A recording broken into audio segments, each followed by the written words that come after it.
Yan po, for rent. 150. Ayan o. Dito lang po sa tabi. Bawal magkalat dito. 150. Ano yung 150? Ito. O, ito. 150 po yan.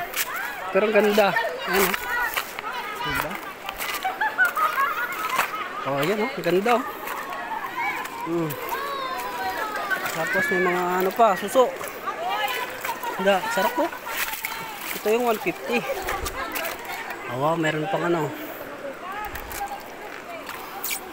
Mga gusto ng medyo mura, 150 lang. Mga isda po. Ha? Ito. Ay, andun. Andun. Yung maliit. Andun. Gamitin nyo? Andun. Kunin ko saglit, kunin ko.